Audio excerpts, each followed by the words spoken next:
Vous pensez que la pêche est faite pour se détendre? Vous avez tort. Bienvenue dans un monde où vous ne pouvez faire confiance ni à vos amis.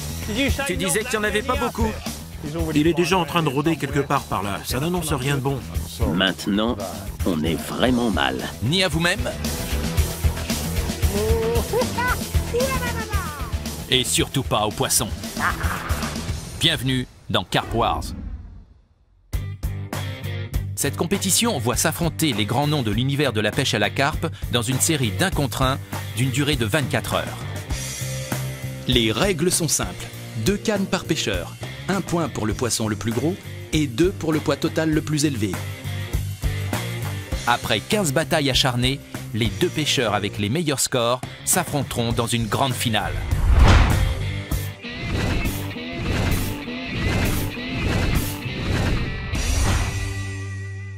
Après 6 matchs disputés, le benjamin de la compétition, Harry Pratt, occupe la première place du classement. Mais tout peut encore changer d'ici la grande finale qui aura lieu en France. Aujourd'hui, le légendaire carpiste Dave Lane va essayer de renverser son jeune adversaire Harry Pratt de la première place du classement dans un match d'une durée de 24 heures. Dave est sans aucun doute le meilleur pêcheur de carpe jamais connu dans tout le Royaume-Uni. Et il en sait certainement bien davantage sur la pêche que vous ne pourrez jamais en apprendre. Il faut dire qu'il a une sacrée expérience.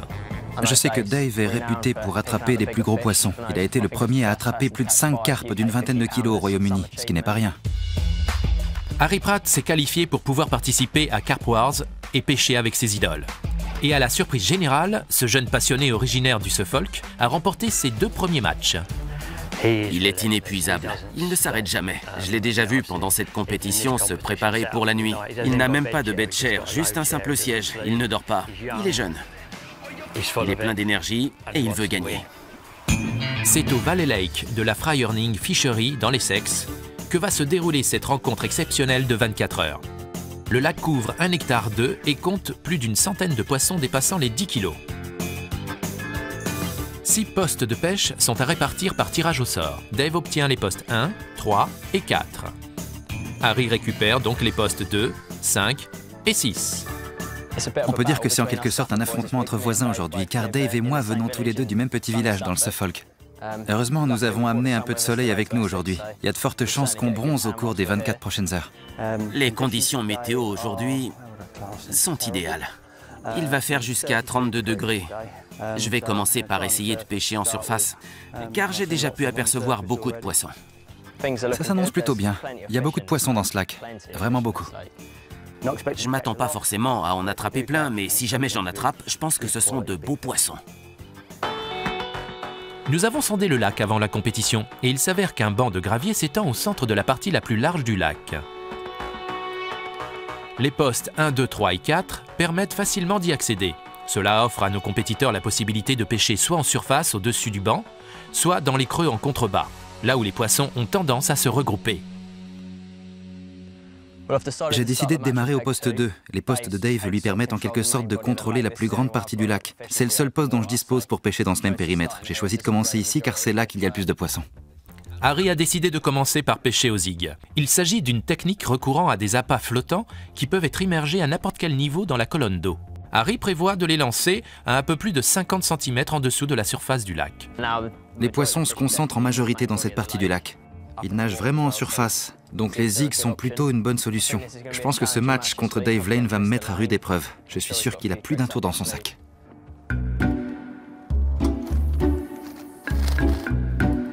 Ne cherchez pas à comprendre, cela devait être son intention. Lancer des plombs dans les buissons doit sûrement faire partie d'une de ses tactiques. Bien, j'y vais.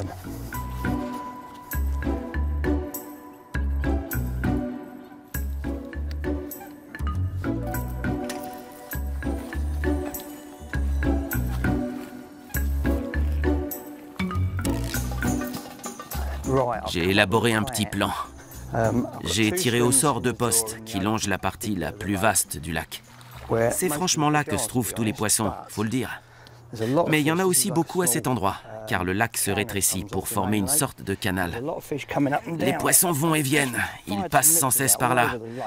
J'ai jeté des boules d'amorce un peu partout sur le lac depuis mes 3 postes de pêche. Mais un poisson vient à l'instant d'en manger 6 d'affilée juste ici. Comme je ne veux qu'aucune ligne ne touche la surface de l'eau, j'ai lancé celle-ci de l'autre côté, sur la berge d'en face. Elle a littéralement atterri dessus. Je suis allé de l'autre côté la fixer avec une pique. Je vais ensuite caler ma canne comme ceci. Je vais créer une sorte de poulie. Puis je vais chercher quelque chose dans mon matériel pour accrocher un appât avec un flotteur que je ferai descendre doucement. Il n'y aura donc aucune ligne qui touchera la surface. Tout sera suspendu à la poulie. La seule chose qui touchera la surface de l'eau sera donc l'appât. J'imagine que ces poissons, qui sont très gros et sûrement soumis au stress dans cet environnement, se montrent plutôt méfiants face aux lignes présentes à la surface. Ça va me demander pas mal d'installation.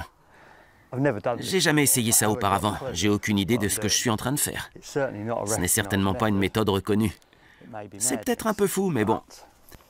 On le confirme, Dave, c'est de la pure folie. Harry, pas d'inquiétude si tu ne comprends rien à ce qu'il fait. Je ne suis pas sûr que lui-même le comprenne.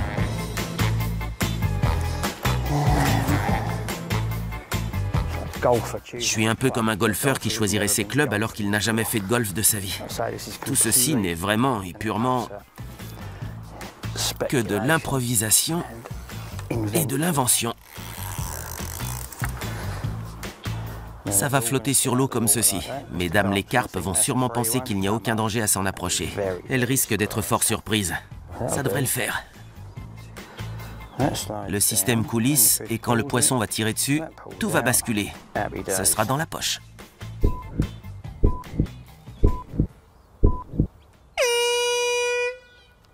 Ça y est, c'est parti. C'est l'heure de lancer la première ligne. Mon adversaire aujourd'hui est Harry. C'est le plus jeune participant de la compétition.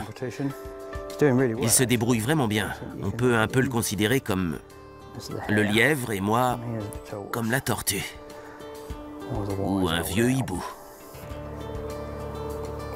Car je vais prendre tout mon temps pour être sûr de réussir.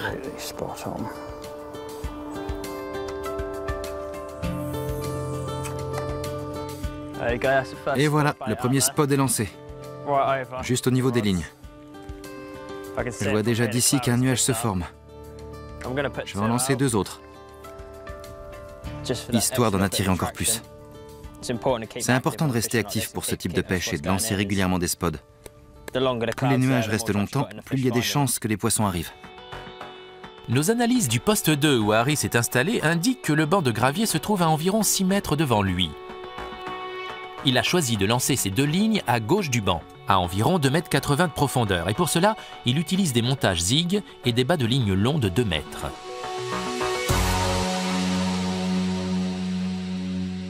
Pendant ce temps, du côté de Dave... Il y a un truc qui cloche, mais j'arrive pas à savoir quoi. Incroyable, ça fonctionne presque. Ce serait beaucoup plus simple si nous étions 5 à pouvoir faire toutes ces manips en même temps. Il y a une carpe juste en dessous, mais je suis pas encore tout à fait prêt pour tenter le coup. Bon, c'est pas trop mal. L'appât va juste rester comme ça. C'est pas vrai, si jamais le poisson mord, ça va être dingue, non? Non, il vient pas. Il est pas fou. Ça aurait pu être spectaculaire. Mais je suis pas encore prêt de l'avoir, là. C'est tout simplement parfait.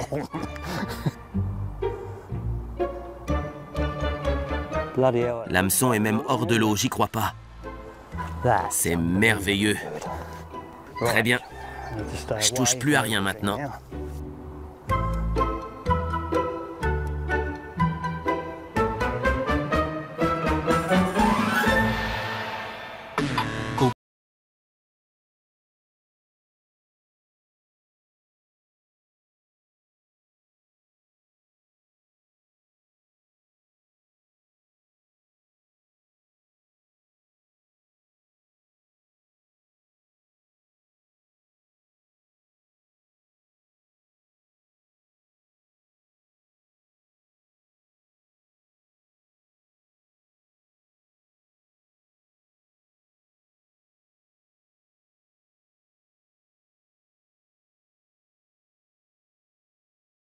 Je vais plus toucher à rien et laisser les cannes comme ça pour voir ce qu'il se passe.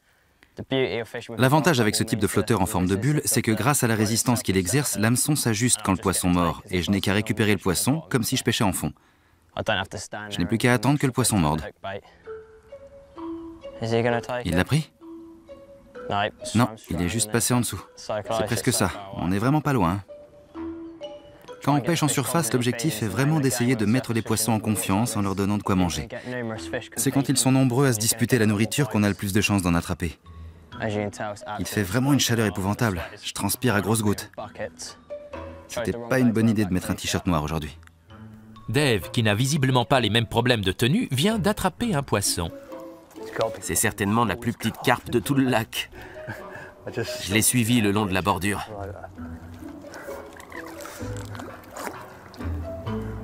Je commence à devenir nerveux alors qu'elle ne doit pas faire beaucoup plus d'1 kilo. Cette petite carpe pourrait être plus importante qu'elle n'en a l'air.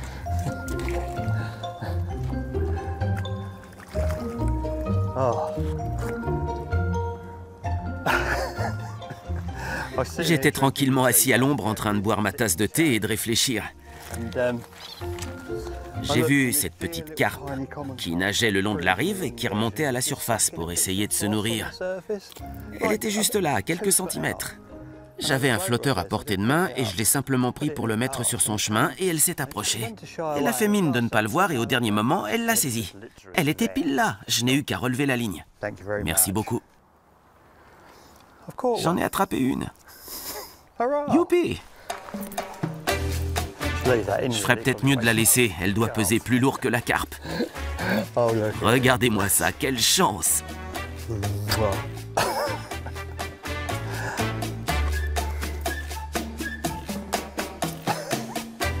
J'ose pas regarder. On a encore fait des paris avec l'équipe technique. Certains ont parié 2,5 kg, d'autres 2,3 kg et d'autres 2 kg. Et c'est 1,9 kg, notre caméraman gagne. Attention, tenez-vous prêts.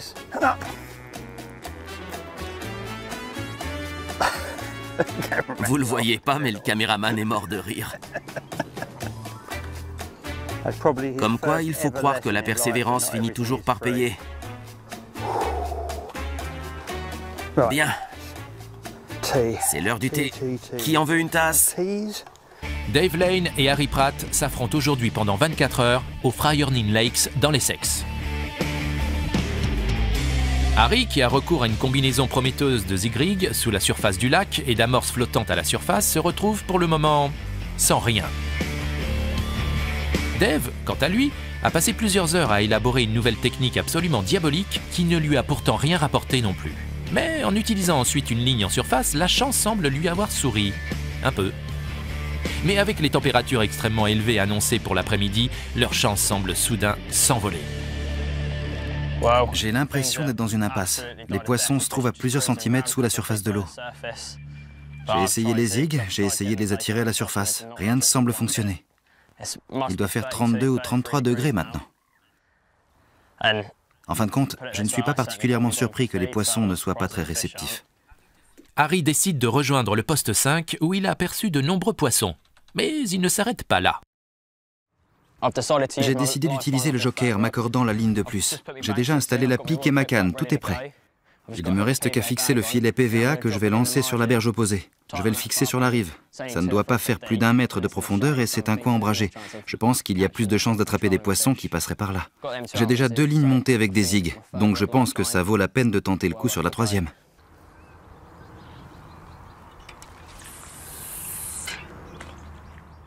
En plein dans le mille.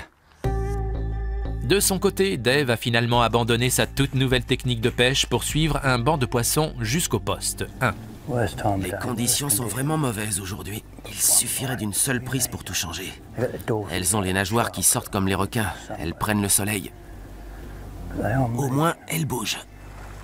Oh, elle a effleuré l'hameçon avec sa bouche et elle est repartie. On ne peut pas imaginer se trouver plus près sans que le poisson morde. Allez, 2e chance.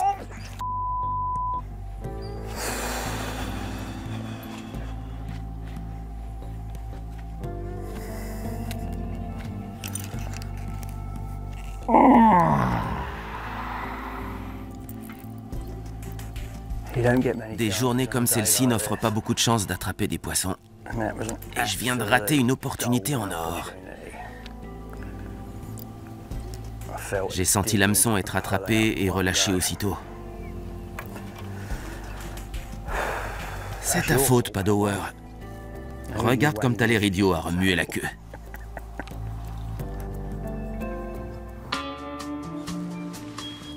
J'ai même pas envie de les regarder.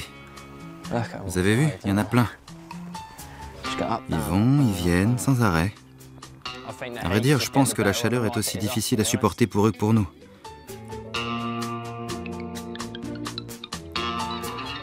C'est définitivement fichu pour le poste 5. Et j'en tirerai rien. Je me suis donc installé au poste 2. Je n'ai pris que 2 lignes pour pêcher en surface. Les poissons ont l'air de ne pas s'intéresser du tout à mes appâts. Pourtant, ils sont quasi identiques aux autres amorces que j'ai répandues un peu partout. Oh, ça y est.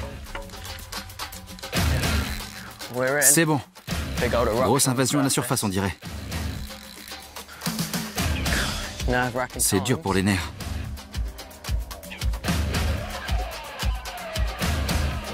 Elle a de belles écailles.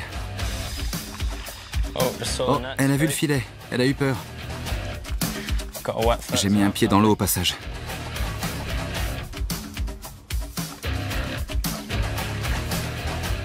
Ça y est, je l'ai attrapé. Enfin ma première carpe. Voici ma première carpe miroir du jour. Elle fait 9,3 kg. Ça démarre plutôt bien pour moi. Elle a des écailles magnifiques sur le dos. Doucement. Je te remets à l'eau. Je me retrouve à la 2e place. Va falloir que je passe la vitesse supérieure. La nuit se passe sans qu'aucun de nos 2 compétiteurs ne pêche un seul poisson. Mais à 5 h du matin, juste avant que le jour se lève, Harry réussit à attraper une carpe grâce à la 3e ligne et au montage astucieux qu'il a installé sur la berge opposée au poste 2. C'est une jolie carpe commune. Elle ne doit faire que quelques kilos. Mais dans Carp Wars, tout compte.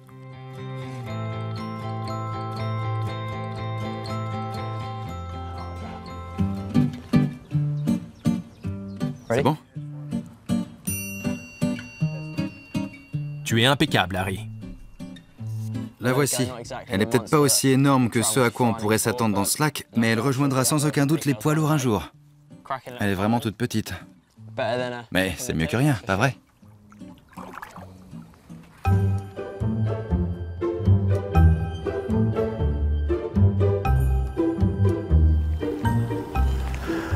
Bonjour, bonjour. Je suis debout depuis un moment déjà. Environ 1 heure avant le lever du jour, j'ai commencé à répandre des boules d'amorce. Les carpes se nourrissent plutôt bien pour le moment. Il y a quelques beaux poissons dans le lot. Harry en a attrapé un petit. Du coup, j'ai décidé d'utiliser le joker pour multiplier par 2 le poids de mon prochain poisson. Je pense que je peux réussir à en attraper un. Ils doivent peser une dizaine de kilos. Ça peut donc me faire comptabiliser 20 kilos. Je reprendrai la tête du classement. Les choses semblent s'accélérer. Alors j'espère que dans quelques minutes, je m'adresserai à vous en tenant une énorme carpe entre mes mains. Il y en a une là. J'ai une touche, on dirait. Allez, c'est parti.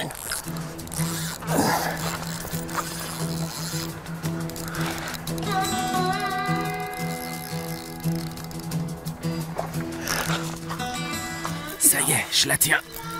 C'est bon? Ah non, c'est pas bon. J'ai cru que je l'avais.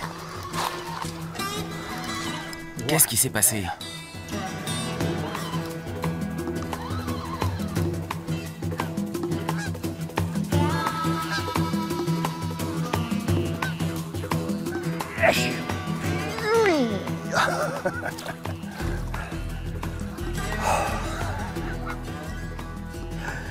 Super. Je suis bien content d'avoir pris mon joker. 10 kg 400. Multiplié par 2, ça fait 20 kg 8. C'est bon ça.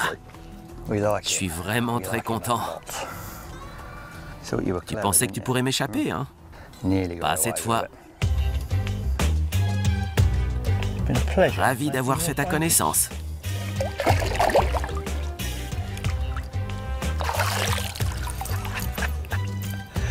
Bien joué. Je pense qu'il a une avance d'une quinzaine de kilos environ. Mais je peux encore rattraper un gros poisson et renverser la tendance. Si jamais j'arrive à attraper un poisson de plus de 10 kilos et qu'il ne pêche plus rien, je peux peut-être reprendre l'avantage. 5 minutes plus tard, la troisième ligne de Harry lui porte à nouveau chance. C'est une jolie carpe miroir.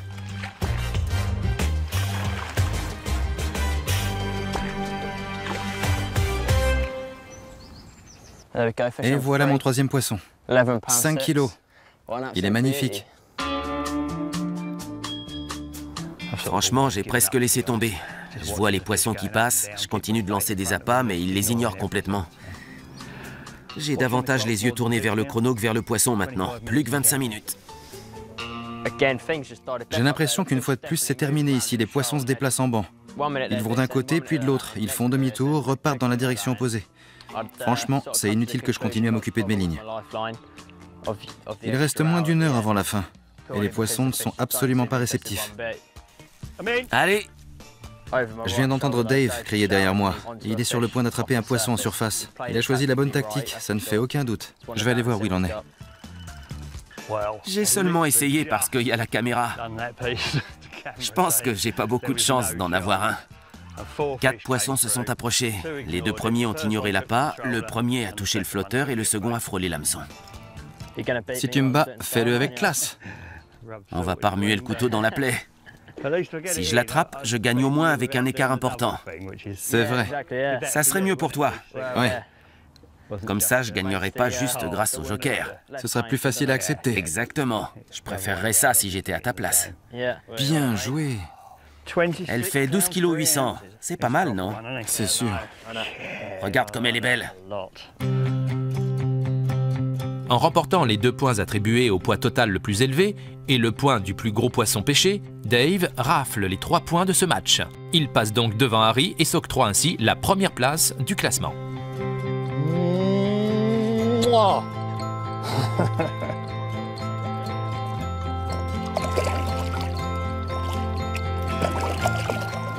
Bye bye. Et voilà le travail. Pas mal, non? Ouais, pas mal.